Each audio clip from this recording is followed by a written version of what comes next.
To further discuss, let's bring in former Secret Service agent and founder and CEO of M6 Global Defense, Michael Matranga. Also with us, criminal profiler and former Florida Department of Law Enforcement Special Agent Leslie D'Ambrosia.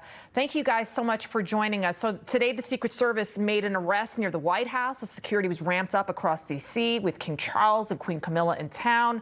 And the White House Chief of Staff, Susie Wiles, she's convening a meeting this week with the Secret Service, DHS, to review protocols. And you know what's also interesting, Michael, is that the man who shot Ronald Reagan, John Hinckley Jr., he told TMZ that the Hilton, where both presidents shot, I mean, obviously, thank God nobody was shot. Trump wasn't shot, but Reagan, that this is not a secure place to hold events like the Correspondents Dinner, to have the whole cabinet there. What do you think about even Hinckley saying this? Does this tell you that we need the ballroom like the president has been pushing for? Yeah, you know how ironic that Hinckley's given advice to the United States Secret Service, and we should probably listen. I think that, you know, currently the threat landscape in America is so high due to the political division and rhetoric. And regardless of what either party say, I don't think it's going to get better, because it appears that neither want to actually de-escalate, but they just want to point the finger at each other.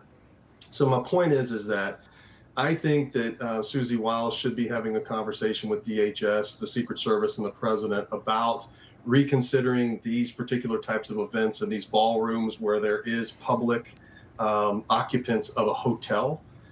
It does validate the president's need and want, and we at the Secret Service for decades have been stating we do need a more secure place. And even if it's not the ballroom, moving forward, I think consideration needs to be given to finding conference centers or individual rooms that are not occupied by hotel guests. I think that would drastically reduce these risks. Right, because what were they supposed to do? Go from room to room? I mean, it's kind of almost an insurmountable task based on a lot of the security personnel that we talked to. And they do. I mean, they know the names of every occupant of that hotel. But in this particular case with Allen, and I think your next guest can attest to this, is that if he had no prior, concerning behavior, the service would not have known about him. He would just show up as a regular guest. And Leslie, again, that suspect, Cole Allen, he's a mechanical engineer, 31 years old, computer science degree, his LinkedIn page. This was a successful guy. He was Teacher of the Month. One of his students told NPR you wouldn't expect him to be plotting some crazy evil plan to kill the president. He was just quirky because he was just a really smart guy. Reportedly, though, authorities found anti-Trump, anti-Christian rhetoric on the suspect's social media accounts in their search, and also learned that he had attended a No Kings protest in California. But is this guy insane or not? We don't know. He took an entire train ride from, across the country, from California to D.C. He had plenty of time to change his mind, but he didn't. Leslie, I know you didn't examine this person, but kind of what you're hearing, and as a criminal profiler, putting all the pieces together, what does it tell you about this individual? It kind of reminds me of the little bit of the Luigi Mangione kind of social justice warrior type of mindset, like it was his duty to take this on. So to start with, we would look at the effort that he puts forth into committing the crime. And so we see him traveling across the country in a mode of transportation that isn't very secure. So he's probably done some research in advance, which tells us the effort he's put forth in this.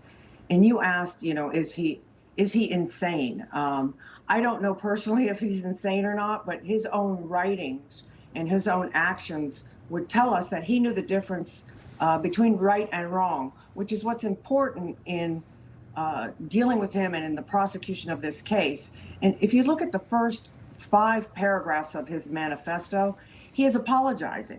And people don't generally apologize if they don't think what they're doing is considered wrong or don't have the knowledge that it's illegal. So right from the start, he's apologizing for what he's about to do because he knows it's wrong. So he's telegraphing to us that he is rational. He is not, as some people have claimed, deranged or insane or crazy. He's very calculated. And what plays into that is his educational background, his intelligence, He's not, as someone referred to him as, is he the kind of guy that sits in the basement? He is not.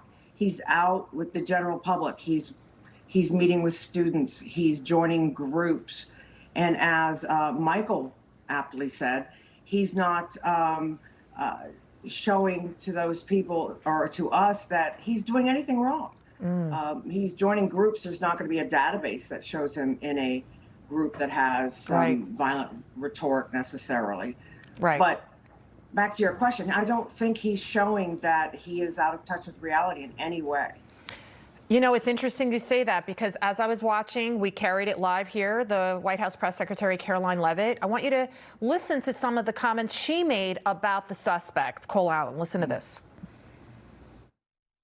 The deranged lies and smears against the president, his family, his supporters have led crazy people to believe crazy things, and they are inspired to commit violence because of those words. When you have mentally disturbed individuals across the country who are listening to this crazed rhetoric about the president day after day after day, it inspires them to do crazy things. So many mentally perturbed individuals are led to believe these words are truth. Well, again, that's going to be part of the conversations moving forward. But as you heard from President Trump, he does not want these deranged lunatics and these grave acts of political violence to change our American way of life. Deranged lunatic, Michael. So we were just talking about that, Leslie. So what do you think, Michael? Was this guy deranged? I mean, there was a lot of thought and process put in this case that the DOJ has kind of laid out for us so far. I don't think he was deranged at all. I think he is very intelligent. He's very calculated. He obviously had a high level of premeditation, as we can see in his pre-planning. That's part of the pathway to violence. And, he took assertive efforts to try to elude the United States Secret Service, even documented in his manifest that the level of security was not where it needed to be. However, he doesn't understand, the methodology of the Secret Service and the reasons why at the moment he probably observed these things. Things were not what they needed to be or what he expected them to be. But I don't think he's deranged at all. And, at the end of the day, he's a very intelligent person. I think he's probably more dangerous than those that hastily just try to take action. He thought this out. He went through with it, and he got caught. Right, and the way he kind of wrote the manifesto, it's like the suspect thought he was going to not live through this experience. Michael and Leslie, thank you both. Thank you.